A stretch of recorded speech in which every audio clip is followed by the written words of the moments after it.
Correction de l'activité 3. Alors, cette activité va nous expliquer un petit peu comment on peut étudier l'évolution d'une transformation chimique. Alors, on va prendre un exemple sur une recette. Donc, c'est un boulanger qui va vendre des sandwichs et donc il va essayer d'améliorer son stock d'ingrédients et son fils va l'aider. Alors, voilà ce qu'il va faire. Il va faire des sandwichs avec une baguette et 2 tranches de jambon. Il prépare 3 sandwichs. Alors, on va considérer les ingrédients, c'est-à-dire la baguette et les tranches de jambon comme des réactifs. Donc c'est ce qui va être consommé. Et pour fabriquer donc des sandwichs, donc ce qui est fabriqué, c'est ce qu'on appelle les produits. Donc là, on voit bien le lien entre la recette et puis une transformation chimique. On peut donc réaliser cette recette avec une écriture qui est une écriture plutôt de chimiste avec une équation. Voilà, cette équation de transformation, c'est une baguette qui va réagir avec 2 jambons pour donner 3 sandwichs. Alors, de quoi va dépendre le nombre de sandwichs fabriqués? Ça va dépendre bien sûr de cette recette. C'est ce que nous on appellera lorsqu'on fera ça avec des espèces chimiques, l'équation chimique. Et puis ça va dépendre aussi de ce qu'on a au départ. C'est ce qu'on appelle les quantités initiales et donc les quantités initiales des réactifs. Donc là, quantité initiale de baguettes et de jambon. Alors voilà, on va essayer de répondre aux questions. Donc vous pourrez faire des pauses sur la vidéo.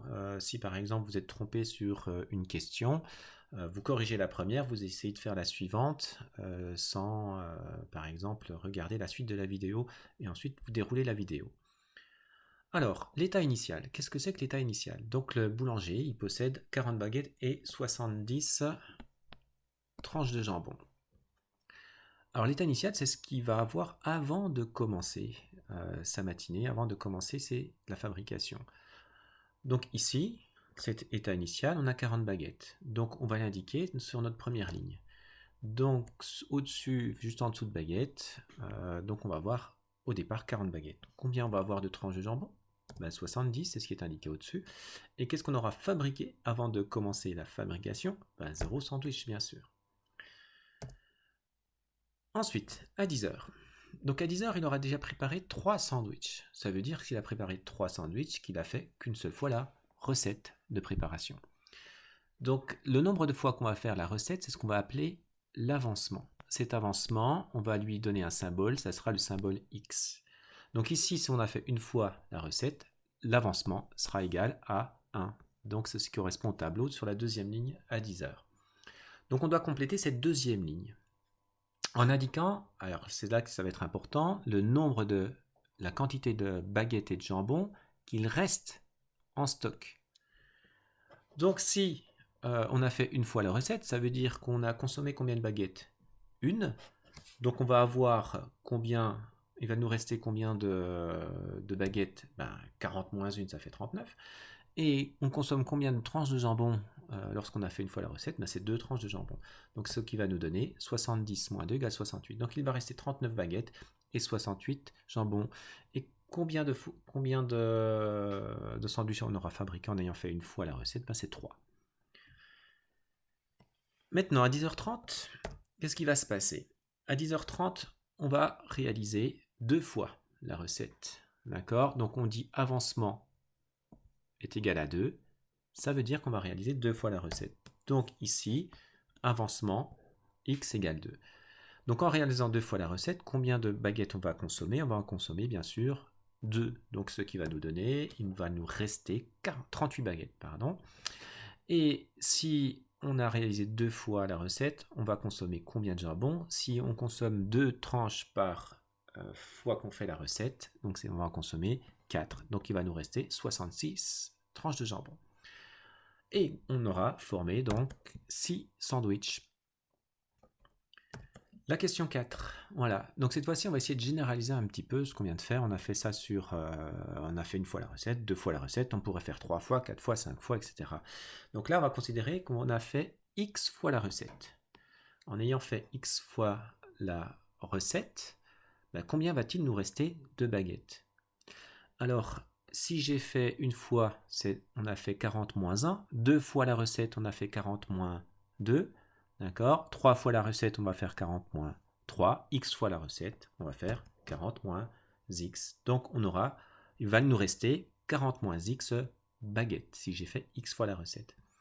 Et de la même façon, c'était déjà indiqué sur le jambon, si en ayant fait une fois la recette, j'ai 2 tranches de jambon qui ont été consommées, 2 fois la recette, c'est 2 fois 2, 4 tranches de jambon, 3 fois la recette, donc 2 fois 3, 6 tranches de jambon, et si je fais x fois la recette, c'est que je vais consommer 2x tranches de jambon. Donc qu'est-ce qui va me rester?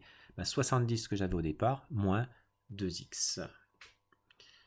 Et on aura formé combien de sandwichs? Donc, même chose, si j'ai fait une fois la recette, ça fait 3 ici sandwich, 2 fois la recette, 3 fois 2, 3 fois la recette, 3 fois 3, et x fois la recette, ça va nous donner 3x sandwich. X étant le nombre de fois que j'ai fait la recette. Donc là, on a généralisé avec cet avancement x. Le boulanger. Le boulanger, il va se demander quel ingrédient qui viendra à manquer. Bien sûr, c'est là qu'il va falloir trouver l'ingrédient qui va stopper notre fabrication. Alors, il dit à son fils que comme il a beaucoup plus de jambon, c'est certainement le jambon qui va manquer avant de manquer de baguettes. Alors, le fils, qui est un peu plus scientifique, va émettre des hypothèses.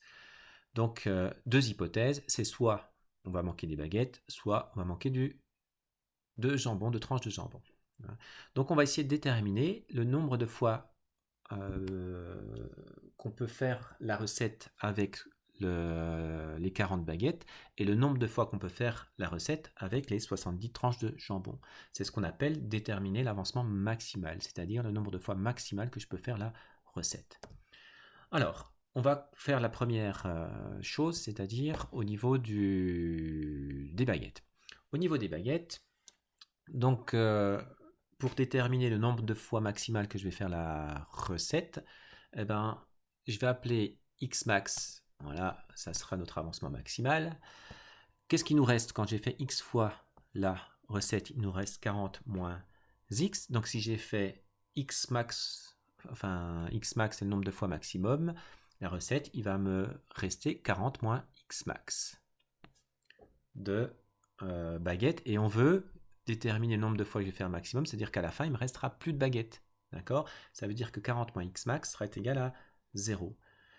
Donc, combien de fois je vais faire la recette pour plus avoir de baguettes? Eh ben, je résous cette petite équation, mais vous avez déjà tout de suite deviné que c'est x max égale 40. Quand j'aurai fait 40 fois la recette, d'accord, comme à chaque fois je consomme une baguette, eh ben, il ne me restera plus de baguettes. Donc, l'avancement maximal pour le nombre de baguettes que j'ai, c'est 40. Maintenant, je vais regarder combien de fois je peux faire la recette avec mes 70 tranches de jambon. Eh bien, c'est la même chose, c'est que mes 70 moins 2x max, si je remplace x par x max, à la fin, cette quantité doit être nulle. D'accord? Donc 60 moins 2x max doit être égal à 0, ce qui va nous donner 70 égale 2x max. Donc x max, vous l'avez deviné, ça fait 35. Donc si j'ai fait 35 fois la recette, il ne me restera plus de jambon. Donc voilà, j'ai mes deux hypothèses. Soit je peux faire 40 fois avec 40 tranches de jambon, 40 baguettes, soit c'est 35 fois avec mes 70 tranches de jambon. Alors là, c'est très facile. Compléter la ligne. La quantité initiale de baguettes permet de réaliser combien de fois la recette? Donc c'est 40. La quantité initiale de jambon permet de réaliser combien de fois la recette? On a vu que c'était 35. D'accord? Donc, qu'est-ce qui va venir à manquer? Qu'est-ce qui va limiter notre transformation? Bien sûr, ça va être le jambon. Une fois que j'aurai réalisé 35 fois la recette, hop, j'ai plus de jambon. Donc, est-ce que je peux continuer à réaliser 36 fois la recette? Et non. D'accord? Donc, c'est bien le jambon qui va nous limiter dans notre fabrication. Donc, l'avancement maximal, c'est-à-dire que je peux faire pas plus de 35 fois la recette. Donc, l'avancement maximal, ça sera 35. Alors, on vous demande cette fois-ci de compléter la ligne. Si j'ai déterminé mon avancement maximal, vous avez vu que c'est nos conditions initiales qui nous permettent de déterminer cet avancement maximal. C'est 35. Et qu'est-ce qui va me rester en baguette? Eh bien, en baguette, on va faire 40 moins 35. On va remplacer x par x max, donc moins 35. Il va nous rester 5 baguettes. Ici, vous l'avez deviné, comme c'est ça qui va limiter la transformation 70 moins 2x max, c'est-à-dire 2 fois 35, ça va donner 0. Donc bien sûr, c'est ça qui limite la transformation. Et comme on a fait 35 fois la recette, 3 fois 35, ça fait 105 sandwichs. On a fabriqué 105 sandwichs. Alors, ici, la fin, d'accord, la phrase, l'état final, il va rester 5 baguettes et aucune tranche de jambon. Et on aura fabriqué donc 105 sandwichs. Alors là, vous avez deviné, vous avez déjà la réponse, je l'ai déjà dit au moins plusieurs fois. Quel est le réactif limitant, le réactif en excès? Donc le réactif limitant, c'est celui qui va disparaître en premier, parce que c'est celui qui va limiter la transformation. Donc ça va être le jambon. Le réactif limitant, c'est bien notre jambon. Et puis, quel va être le réactif qui est en excès? Celui qui va rester finalement. Eh bien, celui qui va rester, ça va être les baguettes, enfin la baguette. Donc, on a déterminé notre réactif limitant, notre réactif en excès. Donc, en fait, cette étude de l'évolution de la fabrication des sandwichs, on va faire exactement la même chose pour étudier l'évolution des transformations chimiques. Sauf que là, ça ne sera pas une recette avec des ingrédients, mais une recette avec des espèces chimiques. Voilà. Et l'équation chimique, ça sera notre recette. Donc, on fera exactement le même tableau, état initial, d'accord. On regardera aussi la généralisation, c'est ça qui va être important. Ici, lorsqu'on aura un avancement de x, on regardera ce qui va nous rester pour chacun des ingrédients. Cette ligne-là va nous permettre de déterminer la valeur de x max. Et une fois qu'on aura x max, on pourra déterminer l'ensemble des... ce qui va rester de chacune des espèces chimiques à la fin de notre transformation chimique. Voilà. Donc j'espère que cette correction va vous aider. Si vous avez des questions, n'hésitez pas à me les envoyer.